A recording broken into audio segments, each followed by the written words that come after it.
everybody, welcome back to the Evermore YouTube channel. It's Chris back with my rant stroke thought of the day. A real quick one this, but it's really pissed me off watching some of the reactions to the breaking news that Saudi Arabian Pro League has yet another high profile name attached to it. He isn't taking his boots. If he was back in the day, it would have really been huge news. But Steven Gerrard, former Liverpool great, former Rangers and Aston Villa manager, has decided to take a job as a manager in Saudi Arabia, even after he said he wasn't going to.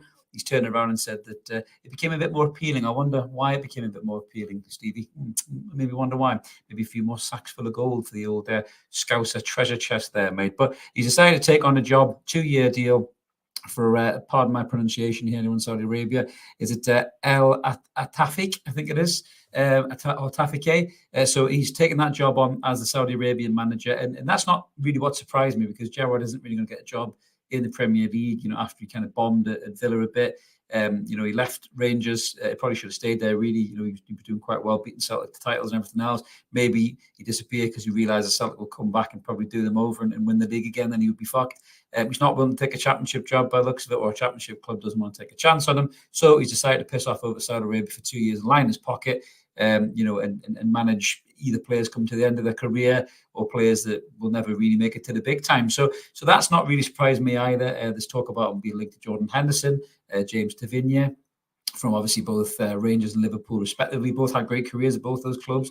Won titles, done a lot of good things. So maybe they will go there to Saudi Arabia.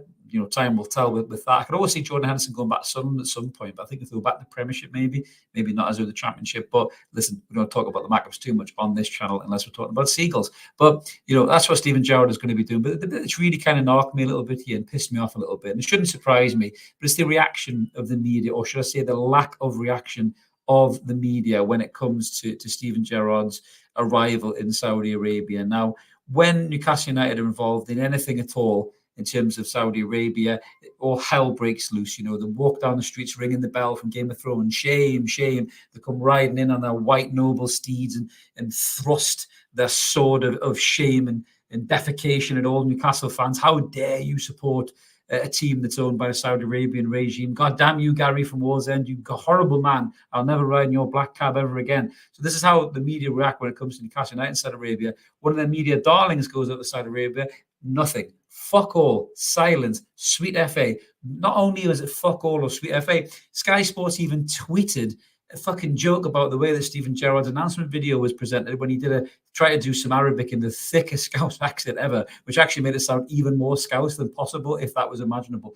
And they compared it to Joey Barton doing the French accent in Marseille, which was hilarious, right? So Sky are actually actively laughing at this, thinking this is funny and taking the piss. These are the same people who bring out these fucking wet wipes on Sky Sports and start, talking about how, well, Newcastle United are owned by the Saudi Arabian state. It's a real issue, the human rights and everything else. Of course, there's human rights issues with Saudi Arabia, but fuck me, talk about it when Steven Gerrard goes there. Don't just throw it at Newcastle United. I read a piece earlier on from The Athletic, and that was enough for me to fucking bin my subscription. I like a lot of the guys after they write some good stuff, but over time it's just constant moralistic shaming of Newcastle United fans. 1, 2, 3, 4, 5, 6, 7, 8, fucking 10, 20 pieces about how Newcastle United fans should be moralistically outraged that the club is owned by Saudi Arabia. But when it comes to Steven Gerrard, when it comes to Jordan Henderson, if he goes over there, Frank Lampard going over there, they say fuck all because they're media darlings and they're almost untouchable because the people who are involved in the Sky and the newspapers and TalkSport and all these other fucking melts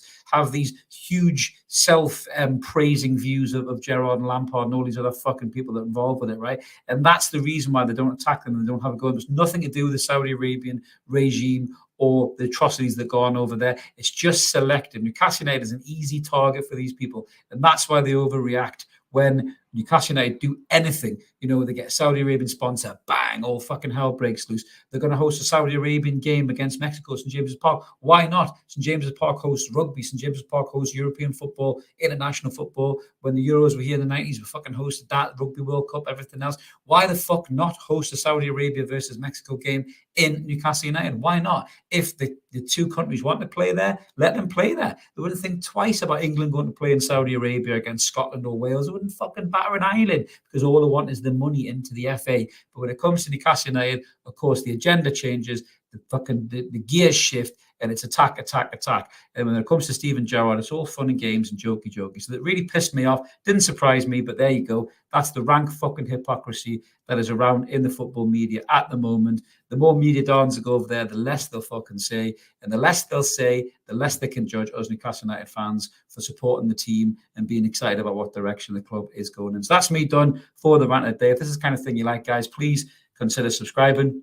We'd love you to come and join us. We're over 4,000 subscribers now, so loads of room for you. Smash that button, come and join us. Come party evermore. We've got loads of transfer rumours, one show live on Mondays at 10 o'clock, and rant videos just like this one. So this is the kind of thing that you like. Smash subscribe, come and join us. You won't regret it. I'll be back soon, I'm sure, because there's too much pissing me off at the moment. Until then, we'll see you later, everyone. Take it easy. Bye-bye.